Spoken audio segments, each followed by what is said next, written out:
Hey everybody, it's me, Greg Bosson, president of QuickBooks Made Easy for Nonprofits, coming at you with June of 2023's Quick Tip. Now this tip is for everybody. Doesn't matter whether you're using QuickBooks Desktop or you're using QuickBooks Online.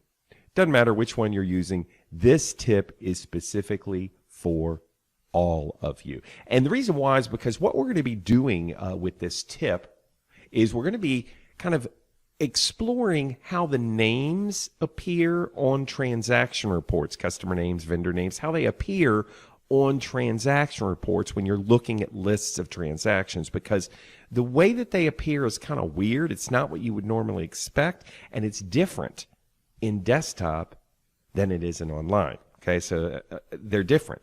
So this is going to be helpful regardless of whether you're using, well, if you're using both softwares, it's great. If you're using just desktop, it'll help. If you're using online, it'll help. If you're moving from one to the other, it'll definitely help. Anyway, so first thing I'm going to do, I'm going to start with desktop, which is where a lot of us used to start work. That's online. We're used to work in. So here's QuickBooks Desktop. So if you're still working in that, listen up.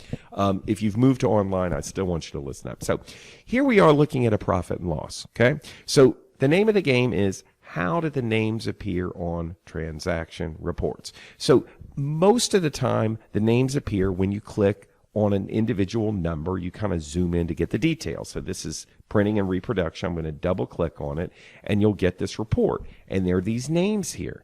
Now, what do you think these names would be? I would think they would be the name of who, in this case, the payment went to, because it's an expense, printing and reproduction. So I'll double click on this first one, and sure enough, that's the name. Mailings are us. That's the name. That's the name it appears here. This second one, though, Help for You Grants Foundation, you're like, no, I didn't write a bill to them. I double click on it, and actually the vendor is Real World Communications. So where did it get this name, Help for You Grant Foundations? It's coming from right down here. Okay, this customer job field, if you've taken my trainings before, is how we typically track grants. So what we're learning here is what? It's like, how does it determine what name appears here? Well, it looks like in the first instance, it used this name, but in the second instance, it used this name. That's not what it's doing. In QuickBooks Desktop, when you click on a number and you look at the name column, it's always going to be the name that's associated with the expense. In other words, the name down here, not the name up there. Okay? So, and then you're like, well, Greg, it gave me the name at the top for this first one, where the reason why is because we didn't have a name down there. So it assumed this name should also be there, and that's what it put there. If I put a different name here, I'll just put a different name. And let me save it. Now, look what the name does. Okay? So the name that appears here when you're looking at transaction reports is not the name up here. It's the name down here. Okay? So what if you want the name up there? Well, you can have that. Okay? So that name at the top, by the way, is called the source name in QuickBooks lingo and data lingo. This is the original name, the source of the transaction, okay? Name at the top here. So if you want to add it, I can go to Customize Report, and I can scroll down to where name is, and you'll see another one called Source Name. So if you click on Source Name, you click OK, and now you will get the name of the vendor, okay? Real World Communications, right there, okay? So does that make sense? May not make sense to you, but whenever you're looking at these transaction reports, just pick, it'll give you a name, add source name, okay, so that you can see both names, both the name that's at the top as well as the name that's at the bottom, because I'm sure there are cases when you need both. Again, a lot of times we're using this to track grants. Now, I'm going to contrast that with the online edition. Online edition works completely differently, okay? In the online edition, I'm going to go to the same report. Here's a little P&L.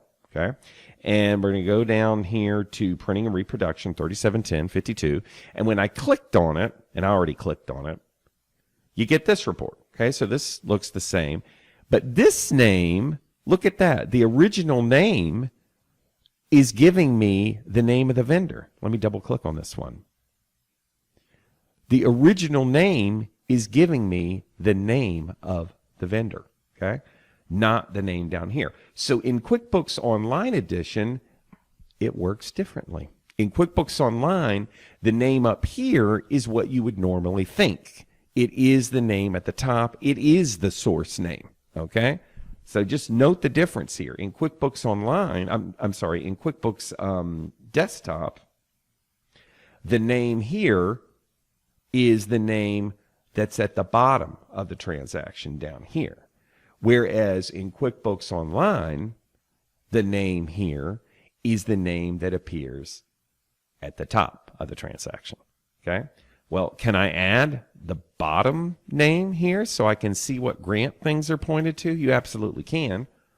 Got to click on Customize, go over to the Change Columns, and then the name will be a customer name that you put at the bottom. So you just click Customer, and then you click Run Report, and then you'll get the customer name.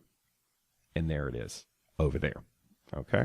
So, and I think I can, I wonder if I can change the order of this. I believe I can.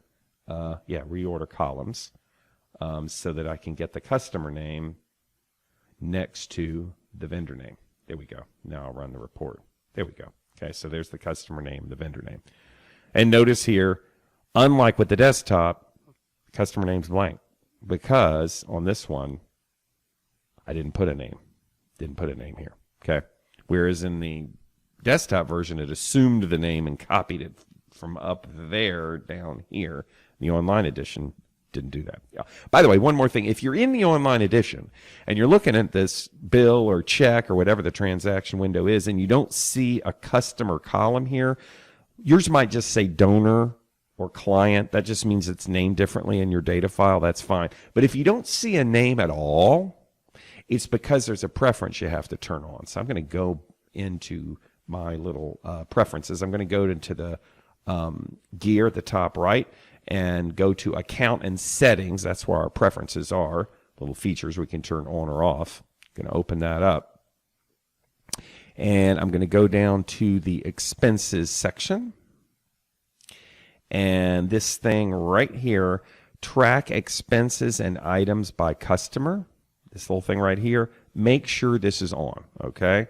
If yours is off, then you're not going to be able to have that column where you can put the name of the grant is where we typically want you to put there. So go ahead and turn that on, click Save there, click Done there, and once you've done that, then you will be able to very easily put names here, okay?